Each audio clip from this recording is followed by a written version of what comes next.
Welcome to Who Are You, a CSI podcast. I am Raven, and I have seen CSI thrown through around 3 to 4 times. And I'm Nick. These are my first time experiencing these episodes. And today we are reviewing Season 4, Episode 10, Coming of Rage. Original air date December 18th, 2003. Director Nelson McCormick. Writers Anthony E. Zeiker, Sarah Goldfinger, and Richard Catalani. And we begin today's episode with shots of the Vegas Strip before we head over to a house being built. So, Nick, what is our Vegas score for today's episode? Probably should have added them together. It's pretty low. It doesn't feel like it would be low, but it's actually only 20. Oh, I felt like it was going to be higher. I feel like Vegas was like in the background of a lot. There's a lot of suburban shots. There are a lot of. I didn't give them any credit. Okay. Then. And we're not really like in a casino. Like there were no like bonus points. Yeah. So there's only. I mean, I don't think I missed any because I was keeping an eye. Whatever the count is low, I'm always like double. Yeah. Checking You're my like, notes. wait a second, did I miss a scene? So they got the opening scene. There's a couple other scenes throughout the episode. They actually pretty much stop halfway through the episode because we just end up. Oh yeah. Cutting between like to suburbia. There's like a shot of the high school at one point. There's a bunch of shots of like the neighborhoods. Yeah. But yeah, there's never really like a full, like you can't even see the strip in anything in the latter half. A lot of indoor shots at the back half of this episode too. Yes. So, yeah. All right. So with our low Vegas score, we head out to suburbia where this house is being built, and one of the construction workers walks into a room within the house being built, finds a bloody body. We then have Grissom on scene. Jim Brass is already there. Jim Brass lets him know that the person has been dead for over 12 hours, and they're kind of talking about like the motive, like why was this person killed, and Grissom's talking about his. So a thing to note, his pants are down around his waist. Yeah. Ankles, and so Grissom initially is like, well, that signifies maybe a crime of passion, but just the like brutality of it signifies an act of rage. Yes. They always have these, like, a lot of times they say like crime of passion. They talk like they'll make a bunch of assumptions about crimes, and I felt like they didn't bring up any of those. Instead, they sort of had these different divergent ones. But I do think the idea that the guy has pants around his knees or ankles or whatever it was at the time is probably a big factor in like how you think about the motive for this, but also like the location. So like you're not in a home. No, you're in a place of work. You're in like a random location where you're like, you're meeting somebody up. Did you come upon somebody at random? Like, we don't know that yet. And so, yeah, so there's a little bit more going on here than your standard, like, desire to kill, like premeditated murder situation. Yep. So we go to credits. We come back from credits. Jim Brass is talking to the supervisor who's not happy about having his work site shut down. Work and Sarah pull up. They go into the room where Grissom is. They're talking about the crime scene. Sarah's pointing out that the wound looks like it's a hammerhead, and so then she goes to collect hammers. She's not happy about it. She's like, seriously, and it goes off. Grissom is taking photos. Warwick finds a bloody shoe print, which is going to play a very important and brings us to a very interesting scene to me, in my opinion, later on in the episode, but we'll get there in a while. Yeah. Sarah is then collecting said hammers, gets hits on in the process. One of the construction workers just can't help but try to put the moves on her. And she, rightfully so, says, like, a murder just happened. Like, I'm not in the mood. This is what I thought might be up in the running for the title episode. Oh, yeah, it's like nothing like murder gets to be Randy or Randy. Yeah. I was like, what a good line. It made me laugh on both watches. So that's always good indicator. It's a good one. I agree. We then we go to storyline B. Nick is arriving at a home. David and Vega are already there. A woman is dead from a gunshot wound. We learned that she was breaking up a fight when she was killed. Nick goes over to the husband, and because he needs to run a GSR test. And I did note, because we've talked about it quite a bit this season, about how Nick is very understanding and is friendly, there for the families and friendlies. And I was like, where is friendly Nick? Like, he is like immediately judging this guy. And I was like, Nick, this is usually you play the counter to this approach. I would say that the Nick of these other episodes he would say like, yeah, man, it's just standard procedure. This is going to rule you out and you don't have to worry about Yeah, it. yeah. You know, Not this one. I don't know that it's intentional growth. I just, I just think that there's like I don't know. We almost never interact with this character again. No, I don't think we Um, do. and so it's like I think the idea was like I'm just gathering evidence here, but because he's a suspect, you know what I mean? Yeah, yeah, yeah. Basically, so Yeah, he's yeah. keeping him in arm's length. Yeah, yeah. We're back with Grissom and Sarah, and there with a few officers as well as an adorable bloodhound. Grissom lets the officer who is handling the bloodhound know that Sarah does all the running. So Yeah, Sarah is going to accompany the officer. It is not going to be Grissom. So they go through a mall. They stop at a few spots where the dog is like picking up the scent, but they ultimately end up outside at a dumpster. And as they're going through the dumpster, Penny, the bloodhound, marks on a silver bag that contains the shirt, which looks like the fabric gripped in the victim's hand, as well as receipts for like earrings and coffee. And I do, because Nick will appreciate that. Gabby was not having these scenes because oh when the yeah, yeah. bloodhound was like finding the scent, it was barking, and Gabby was like, "What is this dog inside of my house?" Because Gabby is too dumb to realize that dogs on TV are not dogs, I my dog legitimately in our living room. my dogs also are generally too dumb. I think Lola's pretty good. If the Gooba was around, he would bark his head off. Yeah, yeah. So Gabby was letting me know she was not a fan of Penny the Bloodhound, but I was. Penny is very cute. We're then with Nick with Doc Robbins, and we realize that his victim, her heart took the bullet. That's what killed her. Heart, bullet straight to heart, and it's still in there. So they go to extract it, and they measure the depth, and it's only 4 inches, which is strange because generally speaking, like normal velocity would be 12 inches. And Yes. so the fact that it just like essentially hit her heart and then just stopped and like is just hanging out in her heart is strange. I want you to know that old school.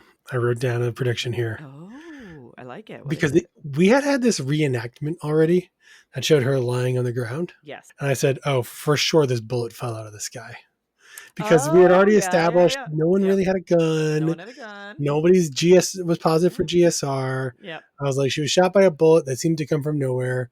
You hear these things all the time. People fire guns off in the air. They go up, they come down. Yep. And it's like, okay, I was going slow. It's not deep enough. I was like, for sure, this bullet fell out of the sky. And then, like, immediately after, I think it's the next scene, or there's maybe one scene in between, they continue to talk about this and test this. And I was like, I just rewrote on my note. Oh, yeah, for sure. You were like, This bullet fell out of the sky. you were like, this is I thought we were going to entirely what happened. the spoiler alert, it does. I thought we were going to does. find out way earlier. Oh I yeah, thought no, they no, were no, going to no. figure it out well No, no, ahead no. of No, this, we go through and some there was going to be steps. something else to do. Yeah. Nope. We go through some steps. So we then have one of many scenes with funky music going on. There's a Oh lot yeah. of processing evidence scenes with just like funky, like boom, boom music going on. So in this one, Warwick is swabbing hammers, and we learn that one of the hammers does test positive for blood, and that hammer belongs to Gregory Kurtwell. So, but before we meet Gregory Kurtwell, Sarah is with Archie. They're going over the mall footage. And look at that. Amazingly, they find the girl and the sweater. Yeah. And they get a perfect, clear security footage shot of her face. Perfectly clear. I was like, no, that was not happening in 2000. Well, the only thing I can think is they had the receipt from the store of the thing being Yeah. purchased, and they, so they're narrowed down to the footage from like a 1 hour window. Yeah.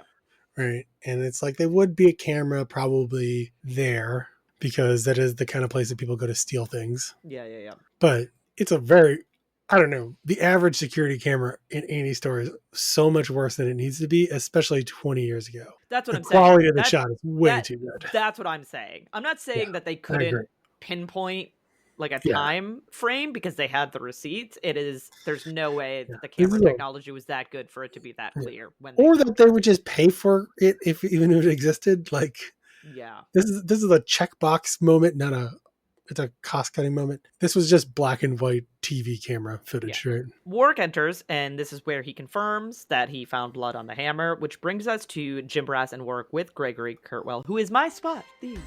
Oh, yes. Sister. So I This is Brian Austin Green. yeah. And I will say that the thing that I know him most for is being the ex-husband of Megan Fox. Okay. I concur because I was going to say, I'm probably going to have to say that one of the biggest reasons I really know who Brian Austin Green is because he was dating married. Yeah. Megan Fox. Now, I think through that relationship, because I never watched 90210. Yeah.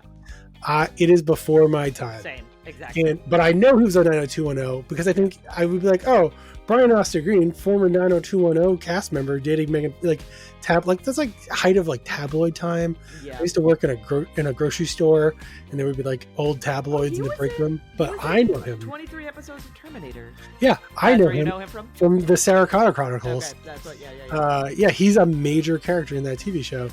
And I didn't even know it was Brian Austin Green. I was like, oh, that's the Terminator guy. And I looked it up and I said, oh yeah, that is Brian Austin Green. That's the guy who dated Megan Fox.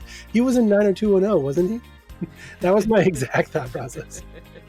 So sorry, Brian Austin Green. I don't know. Maybe you prefer it this way.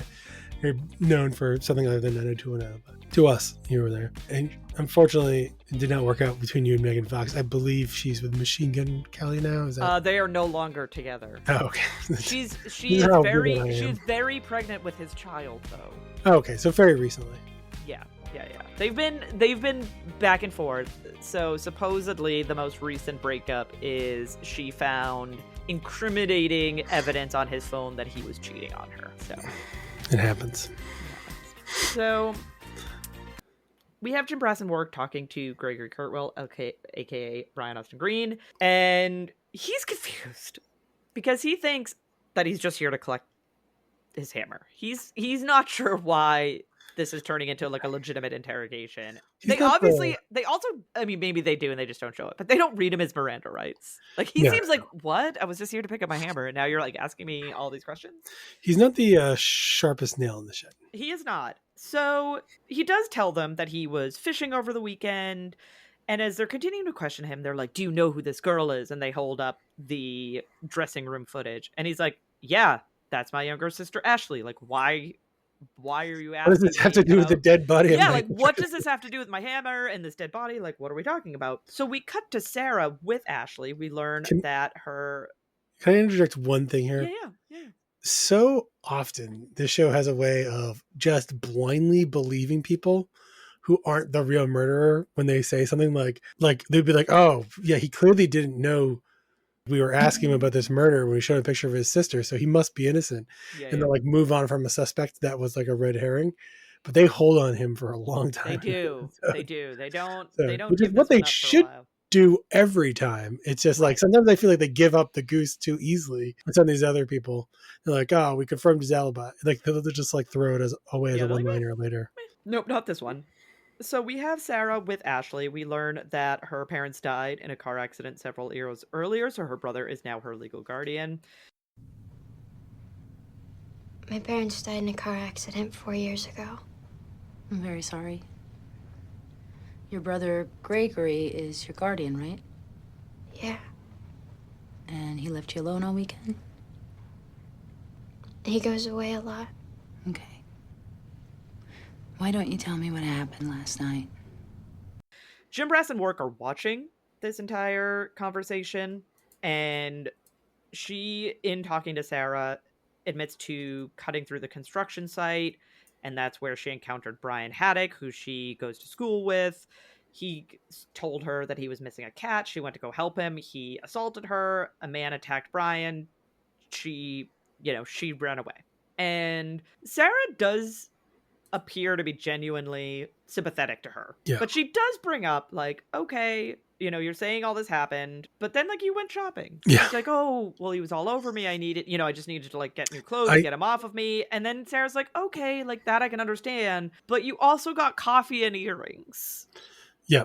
I feel like Sarah kind of giving away playing their hand, the evidence here. A little bit. Yeah. She was sort of leading the witness, if you sort of speak, and letting her know where she could have easily just asked, like, well, did you go anywhere? Yeah, did you go anywhere afterwards? Did you go straight home? Yeah. And let her tell a lie before letting her know that that she went to the mall and spent this money that I guess they haven't figured that They part haven't out yet. figured it out yet. No.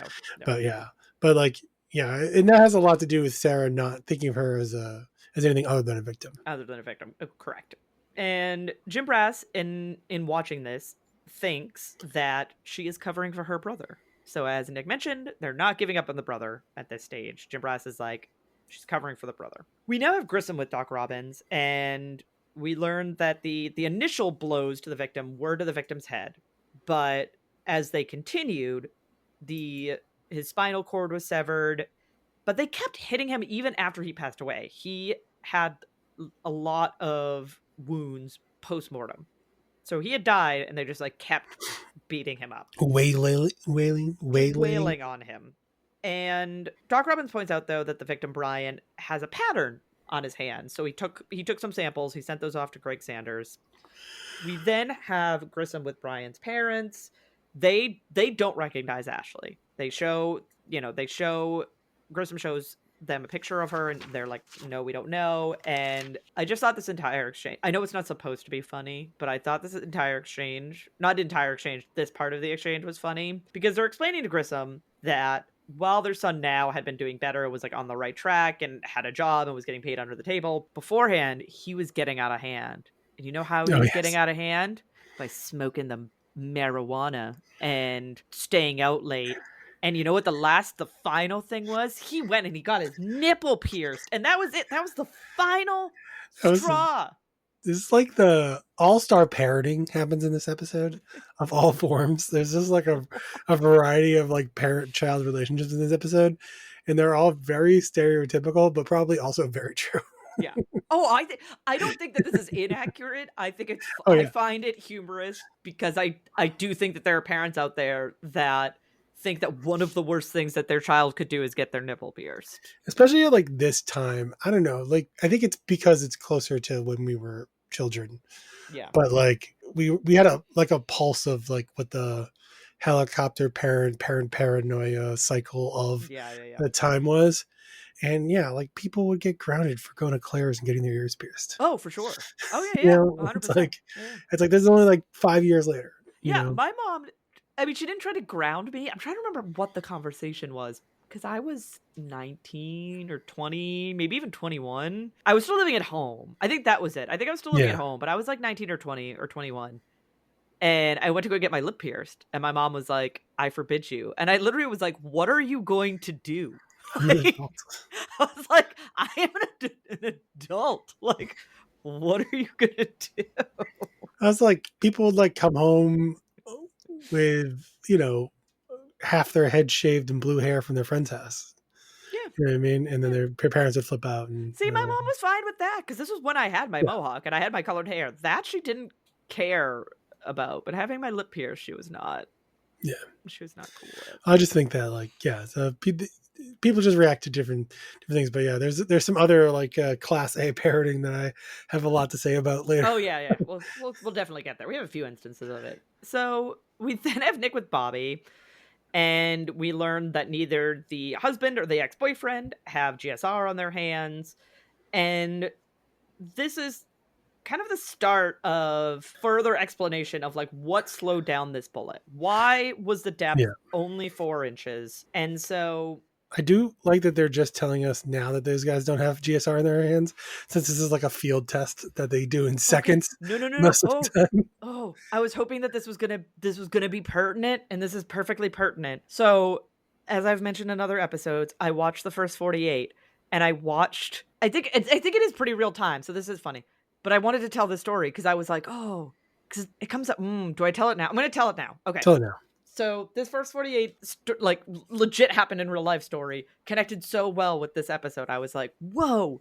So I was watching an episode of the first 48, and they had a suspect, and they were pretty sure that he was the gunman. And so, but they really didn't have good evidence at this stage of the game. And so one of the detectives are like talking outside of the interrogation room, and one of the detectives is like, do you think he knows like how GSR tests work? Oh yeah. And the main detective was like, oh, all right, you want to like like bait and switch 'ems kind of thing. And he's like, look, let's see, So they go in and they swab his hand. So I do think maybe it takes longer than we think, because they go and they swab his hand, and the guy's like, hey, give me a few minutes, and he leaves, and he goes back in and tells the guy that he tested positive for GSR, but they don't have the results of the GSR test. Yeah. So they go back in and they're like, hey, you tested positive for GSR, and he broke down, he admitted to doing the shooting. So again, friends, if you're being interrogated by police in the US, I literally cannot speak to other countries, because I don't tend to watch crime related shows based in other countries. In the US, the police are legally allowed to lie to you in order to get a confession out of Yes. you. They can say whatever they want. Yep. They can say, we have you on video. They can say we have you on video. They can say this DNA test came back and it was you. They don't have to tell you the truth, which is why you need a lawyer and to not just like take everything at face value. The police. Yeah. The first thing your lawyer's going to say is, can I see the video? Can I see the video? Because now you have to show it to me. Yeah. Yeah. Is my client under arrest? No? Okay, we're leaving. Oh, he's under arrest? Okay, now you have to show me the evidence. Yeah. Yeah.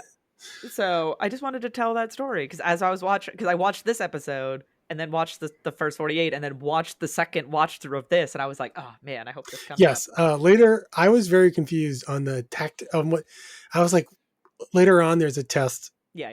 We'll get to it. They're faking it. They're lying to the person. Yes. And they have that conversation. Do you think they know how a DNA test works? I was like, wait, what are they? And literally the exact same thing happened on the first 48. They were the like, second watch through, I was like, oh, they're lying. They know how a GSR test works? And I was like, snap. So we'll talk about that scene anyways, because I think it's the worst scene in the whole show. Oh, all right. Well, we'll get there. We'll get there in a bit. So we then have work. He walks into where Greg Sanders is. We learn that the trace taken from the victim's hand does not match Gregory or Ashley. So they're like, okay, we need, we're other people at play here. So Grissom, Sarah, and Work are back at the scene. They're kind of walking through the attack and where the victim would have been positioned. And in so doing, they realize that there is 3 separate sets of cast off. And this leads Grissom to think that there were 3 hammers and there was 3 attackers. Dun, dun, dun. It's a bit of a jump, but it's not a bad one. No, it's not a terrible one. We then return to storyline B. Nick finds Catherine doing some filing paperwork. I'm not quite sure. Asks if she wants to do real work, aka cooking. I was thinking of the case reviews that Grissom had before and wondered if she was supposed to be doing some of those. Remember that when he went off to the nowhere and he left all his case reviews? Yeah. And so we then we're back to the funky music. Catherine is cooking, quote unquote, aka making gelatin, and Nick is prepping the bullets. Catherine wheels the gelatin into the room with Nick and Bobby, and they measure velocity and penetration. I did laugh at this scene because there was a little tee-hee moment about 12 inches of penetration, and something again, I'm a child sometimes, and I thought it was funny, and I had I literally put tee-hee in my notes because I was like, 12, I think Catherine said like 12 inches, and that's at a full load. Yeah, or that's blowing a full load or something. Yeah. I thought it was funny. But as they're doing the test, they realize that it was 40% velocity led to the 4 inches of depth, which is 550 feet per second. So then Bobby and Nick are talking through the math to try to figure out how, how long a 9mm bullet could travel for, because there's gravity, right? It's gonna get pulled to the ground. And so Nick is like, could it even, if you shot it, in a straight line, could it even go that far to get to that velocity? And this is where Bobby's like, no, not really. And Bobby shows if you shoot it up at an angle, that the distance can go much further. And so this is where we learned, and I think, Nick, you already pointed this out. Yeah. Nick points out that he assumed that she was standing when she was shot, but now he's like, wait a second, maybe she wasn't. They measure the angle of entry to 85 degrees, which is basically degrees. Straight on. If you think about saying your hand straight out would be 90 degrees, so just a little off from there. And that was a great use of a protractor and sign earlier in the episode. But so now they're continuing with some mathing here. Yeah, so continue. Yeah, so Yeah, that yeah, yeah. Nick So was then, assuming they were standing. yeah, but then has to factor in that, bullets are predictable. Bullets are going to like behave in the way that they're going to behave. People are not. And so maybe she was not standing. Yeah, But so they before. let Oh, me I'm gonna go on a little math tangent okay. here. Yeah, go for it. So the obviously the idea is like she's laying on the ground, the bullet comes down, hits her. There's a couple of things that happen with this math. So the first thing to think of, to go back to the beginning, if you shoot a bullet straight, it's traveling at some velocity out of the gun. Mm-hmm. It's traveling straight. It's being slowed down by the air that it's having to push aside the entire way it's traveling. And we do a lot to try to minimize that, to make bullets go really fast and stay really fast and shoot really far.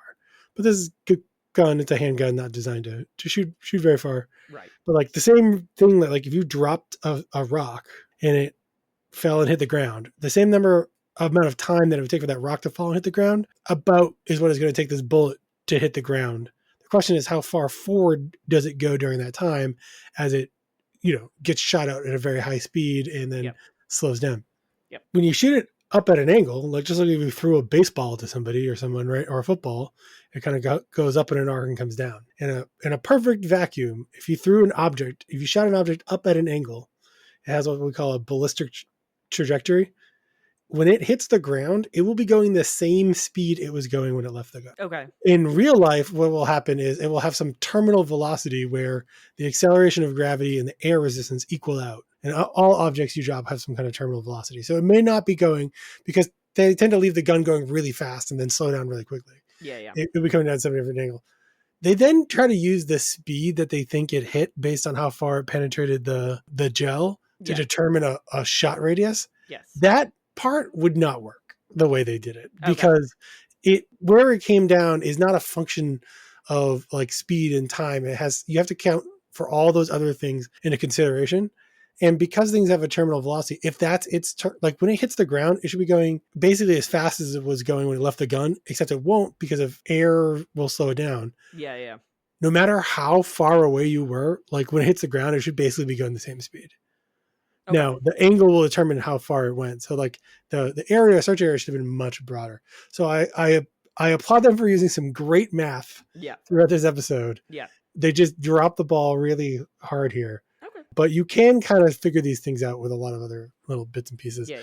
However, it's super important that this is a real thing that happens. There are real people who have died because bullets have fallen out of the sky and killed them. Yes. Oh, 100%. For people who are not trying to shoot them. And they'll talk about it more later. But it is very illegal to do. That's why you have to be super careful. And that's why gun ranges do a lot to try to keep bullets from going anywhere. It was funny. They started to draw this thing. It's like, oh, we could figure out it was exactly 1,800 meters away, feet away. I was like, no, you can't. That's not how that works. That's not how that math works. I was like, that's a good try. You could probably get a donut-shaped space to look in, but you would not get a line. It was kind of funny. Yeah, that's fair. We're then with Jim Brass and Grissom, a little bit of a walk and talk. They go into a room where Warwick is. He's talking about the shoe prints, or the shoe print that they pulled, and it's from a skater shoe, which leads them to think like, well, Ashley's in high school. Maybe this is from another student at the high school. So they pop on over. Victim was in the high school too. Yes, and the victim was in the high school too. So they pop on over to the high school. Now they're in the auditorium, and they're just checking out shoes, and Warwick is just making buddy with the students. Like, hey, you play basketball? Like, just like weird, like so strange. Well, I think he's checking out all their shoes, right? He is checking out all their shoes, but I don't know. The small talk was strange to me. And the principal and Jim Brass are talking, and fairly, the principal's like, we're really close to the legal search here. But like, we're really on the cusp of this, like, walking a tight line. Walking a tight line here. And in comes a dad/attorney who is like, no, you cannot do this. You are violating these students' rights. Their parents need to be here. I don't know what's going on.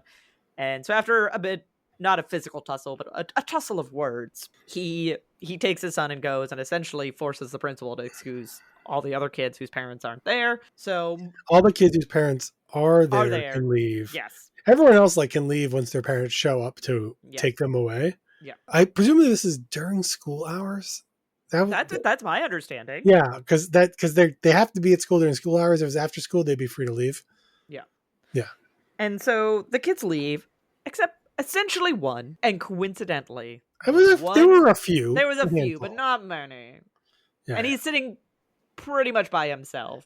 Yep. has blood on his shoes. And we learn that this is Benny. And the reason that Benny's dad Didn't- is not there is because his dad is at home drunk. And you could also see it's the shoe that Work It's identified. very obviously the shoe that Work printed. So then Jim Brass and Work are with Benny and Benny's dad at their home. And this is the scene. Essentially, his dad is letting them do whatever. Like, he's like, yep, Yeah. like, my son is Well, okay. kind of a piece of crud, so do whatever His- you want to do. The dad is also clearly drunk, and they have a whole conversation Yes. about let them argue, whatever. Because, like, if they come to his house and he's drunk, they can't get his permission to interrogate his son, to search his house, to do any of that. He's not in a good mind. And the reason this bothers me is, like, you're talking about a capital murder case here. Oh, yeah. Yeah. Right? Yeah. This is a fruit from the poison tree problem. Right. If these conversations become inadmissible and anything you get from this search becomes inadmissible, you might have no case whatsoever. Right. Yeah. And I was really, really thinking that the lawyer dad's kid was going to be one of the kids at the end. Oh, yeah. It was not. But not. if he was, he would be all over this because he also told them his dad was drunk before they brought him there, which could come out in a deposition in a trial. Yeah, for sure. Right. And so, so this is I'm going to call it here. Like, we never get to see the resolution. This kid is not going to jail. All right. Hot take. Much to his chagrin, apparently. As we'll find out later. We'll find out in a little bit. I guess he could plead guilty and then it won't matter. But yeah, that's like this evidence would definitely all get thrown out in a real murder trial, because it would be a high profile. You'd have real.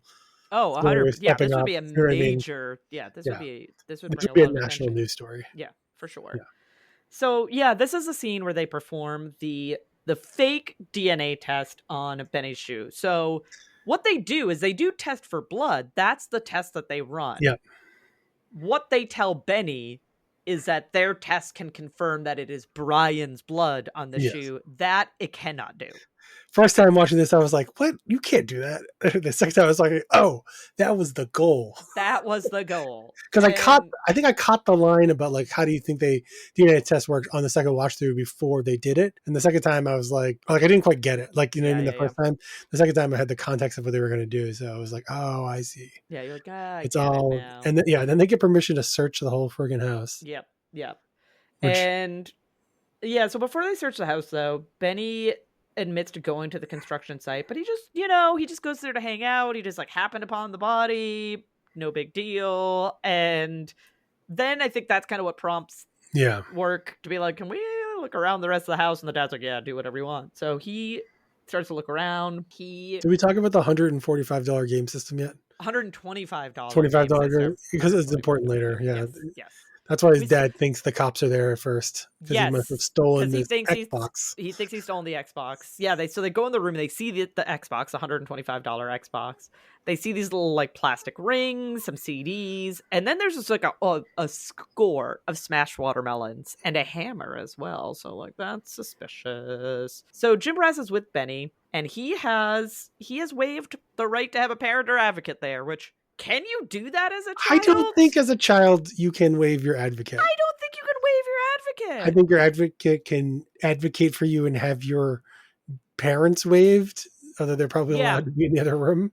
Right. And obviously it doesn't sound like his dad would want to be. Right. But yeah, I don't know. I would love to hear from somebody if they know how this works, but you can waive a lot of things as an adult, but the whole point is like you are a child. You're a child. And you cannot have these things waived. I think so too. So, but in this instance, they can. So we learn in this interaction that, Benny's a friendly guy. He knew Ashley, whatever. He knows a lot of people, no big deal. And Jim Brass is coming at the angle of, like, hey, we got enough evidence to show that you're involved, but we know you're not the only one. Yeah. So why don't you turn over Gregory still? They're still on Ashley's brother. Gregory. So he's like, why don't you help yourself and, tell us who else was there, what happened. He's not a snitch, though. He doesn't care about going to juvie. His dad's not there. He has cable. They're going to feed him. Sweet. Send me to juvie. You have a new Xbox at home, kid. I mean, come on. You're not going to have the Xbox in juvie. So we then have Grissom and Greg Sanders. They walk into where Warwick and Sarah are. Greg Sanders knows what those little rubber bands are. They're for braces. I knew immediately because I had those rubber bands, and I chose to have them in obnoxious colors because I was obnoxious. You mean in colors? Yes. Yeah. Yeah. I had them different colors when I had my braces. And now I need to get the stupid Invisalign thing because the braces didn't quite... Didn't go all the way. No, didn't quite all go all the way. But I had it's Invisalign. genetically pain in the butt teeth. My brother has like perfect teeth. Perfect genetic. Everything is perfectly straight and where it should be. My mouth was like, no, we're not doing that. I did Invisalign during the pandemic. I could not have timed it better. Oh, oh man. Literally. But it's really not that bad. I had like I guess I was like grinding my teeth at night, and my top teeth and bottom teeth are making my teeth loose. And they're like, yeah, you got to move your jaw around, or you're gonna that makes sense. lose your teeth. Yeah. And so they're like, oh, while we're there, we're gonna straighten everything in your mouth. I was like, oh, okay. I was like, I don't really need you to do that. They're like, honestly, we basically are gonna put your mouth into that, into the perfect situation so that you don't ever have this problem again. I was like, okay. And I was like, sure. And so as they are talking about the braces, Grissom's like, hold on a second. Someone having braces could account for the strange patterns that are on the victim's hand. Yeah, because they punched him in the mouth kind of idea. Punch him in the mouth, yes. And this was such a throwback. I did have to laugh. So as they're going through the CDs, it's from like C&D Music Club. And Grissom's like, what's that? And they're like, the 12 CDs a month. And I was like, oh man, I remember how much this was pushed when we were younger. Music Records or whatever. Yes. So I did have a little bit of a giggle flashback to that one. Yeah. I think several times in my household this scam was attempted. Yeah, I don't think we ever fell for it. I think the first time was with cassette tapes. I feel like I filled out the form multiple times, but never actually sent it in. I was not a big music listener. I still am not really to this day, but I basically didn't listen to music until I was 14 years old. And so I was never that big on it. But my older brother is very, very big into listening to music. Although now all he listens to are podcasts, but that's all I listen to. So no judgment. No, I do. I will say I do occasionally listen to music, but I vastly listen to podcasts. Yeah, he had the Walkman, so he was always getting CDs, and he was literally going to Newberry Comics on Newberry Street. We'll talk about a Walkman in a little bit. Yeah. The Walkman comes into play here. But we learned that the DJ in this instance is a one Aaron Gilbert. So before we meet little Aaron Gilbert, Nick and Vega are with a mom, and she is letting them know that her neighbor Johnny was shooting his gun the day before or something, and that she went out there and yelled at him. So they go to talk to Johnny, and he's like, hey, I just shot it one time. Come to find out, one times means the entire barrel. He shot the gun 10 times. And as Nick is looking at the target in his backyard, he's like, there's only 9 holes in this target, and you shot 10 bullets. And he's like, oh, I must have missed one. And Nick was like, no, you didn't. You just happened to murder somebody. I do like that he just some of those bullets were on the fringe, but the idea that he's got this target, he's never shot it before in his whole life. Never shot it before. It's really old. It's got 9 holes in it, and Nick's immediately thought is nope. Instead of missing this once, you clearly should you take the gun, tell the guy not to leave town, we're going to have to do some, we think, No, they arrest him. But the acceleration, I think, is a big part of this, is being the B plot. And we got to get back to the main story. Yeah, they were like, we gotta wrap this up so we can get back to storyline A. So that is the end of storyline B. They arrest Johnny, take him into custody, and it's a nice little lesson about why you should not fire guns in populated areas, which is true story. So then we have Jim Brass and Warwick. They're back at the high school. They're talking to Aaron, and Sarah's there too. And then a boy comes around the corner with braces. So now Jim Brass is punk talking. Little kid, by the way. Yeah, punk little kid. I forget what the exact dialogue is, but yeah, he's not. He's like, let's go, bro, or something. Yeah. He says something weird. He's like the little brother. And he's a tiny, yeah, but he's an itter bitter. So he looks like a Hanson child. Yeah. He's got this bleach blonde hair or whatever. I mean, it was the look. And then we have Jim Brass with Aaron. Again, no parent, no advocate, just him and a kid in an interrogation room. And we learn that he has a brand new Walkman that also cost $125. So this is strange. We have Benny with his $125 Xbox. We have Aaron with his $125 Walkman.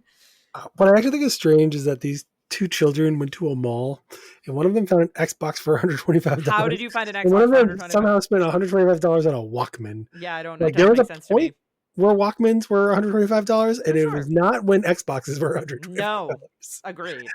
They did not intersect. I agree entirely. During this time, work is with Jared, the younger brother, and thankfully an advocate.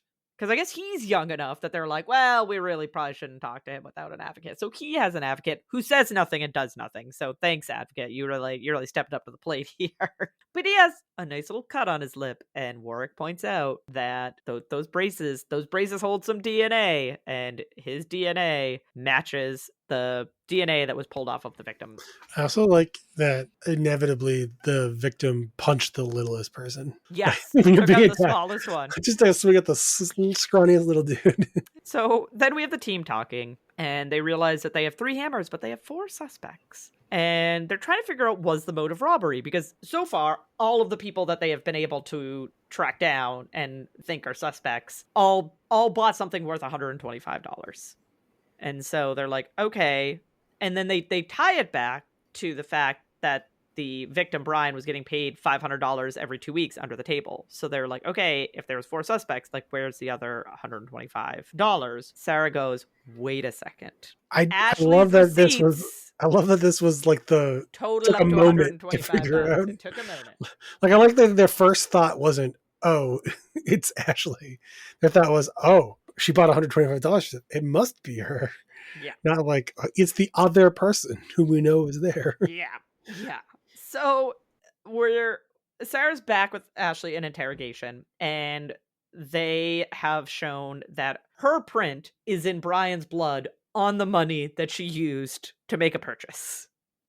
Yeah. And so they're like, and she's trying to be like, was it just money? I think it was the little kids. The little kids' money, I think. The little kids' money that was in his room. Yes, because he had a her stash of money thumbprint was on still. it, yeah. Yeah. He didn't go out and buy something. He did not go out and he was saving up for college. He was saving up for college. He was trying to be responsible, fiscally responsible. And she's trying to say, at first still kind of trying to play the victim, and Sarah's not having it. Sarah's like, I'm tired of the victim act. Ashley, drop it. And then she shifts. Ashley shifts and kind of like becomes like her true self. I don't know. And explains that she used to be like buds with Brian, but then he got too good for them. Like when he cleaned up his act and he stopped getting his nipples pierced and wasn't hanging out with them. Yeah, he stopped smoking pot and getting his nipples pierced. Yeah. And he got a job. Yeah. How could he betray us? How could he betray them? And me and these little kids that I hang out with, because she like always came off to me as like a senior, and some of these kids are like really pretty young. Like Brian seemed like he was around her age, but everyone else seemed like they're pretty young. Yeah, she definitely seemed from the flashbacks to be kind of the ringleader in this situation. And Sarah is almost scolding her in a sense, reminding her, like, do you know how often that rape is not reported because the victims are afraid that someone's not going to believe them? And here you are falsely accusing Brian of rape. And she's like, oh, well, that's what I counted on. Like, I counted on, people not, like, I'm not quite sure, but like, I think the idea was like, they would assume they wouldn't look into it. Yeah, they wouldn't look into a girl it out there. Yeah.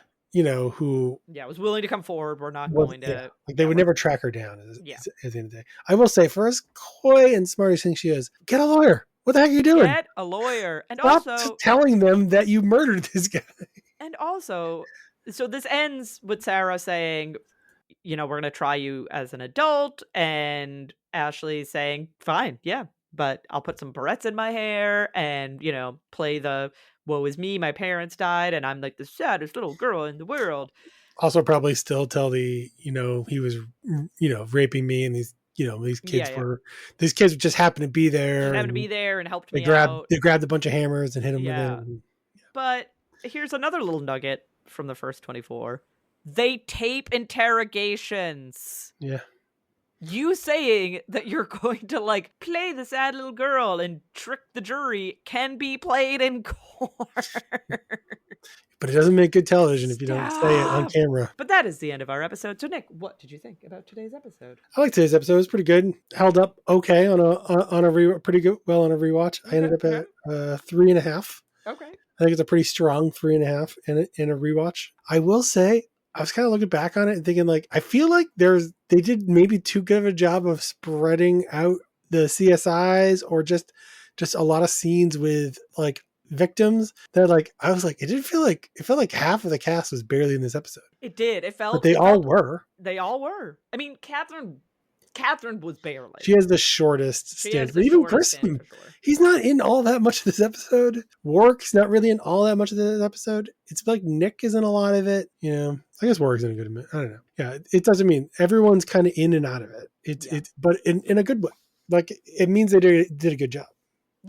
Yeah, and I think, funny enough, I mean, I feel like we've been diverging a little bit, and then in the last few episodes we've been agreeing. I'm also gonna get it a 3.5. Good episode. Had the entire cast. Obviously, would have liked a little bit more Warwick, a little bit more Catherine, but everybody was included. There was definitely some like moments between Grissom and Sarah that I was like, oh, like, this is like dropping some little, like you're dropping some little, like, there's just sort of things where Grissom's like, oh, I know you would say that, and oh, you know, like, just things that I'm like, this seems maybe slightly inappropriate given the like the will they won't they thing kind of going on here at the moment. So like, there's like a little bit of backstory. And it was nice to like see Nick being out there on his own and like carrying a case. They missed the chance to have another pin me against the wall moment. They did. That didn't happen. So yeah, two storylines. Both storylines were fine. Like, the B storyline was like, it was fine. It was a B storyline. It was a little weird. Yeah. I liked that like Bobby was well involved. I like when they get the lab people involved. Yeah, I do. Greg was I enjoy it. Flash in a pan, but he contributed. And yeah, both storylines were decent. It moved at a good pace. The rewatch was fine. I don't know if you like, I wouldn't say like you have to rewatch this one, but it's not a bad rewatch. You can rewatch it. It's rewatchable. And so I'm giving it a 3.5. I'm saying it was pretty good. Pretty good. So yeah, we'll see how we feel next week. B-. This was a B-. Right? To that B- category. 3.5 GPA, right? Something like that. So we'll see what we think when we return next week to review season 4, episode 11 Angry Jurors. But otherwise, we will talk to you next week. No spoilers. No spoilers.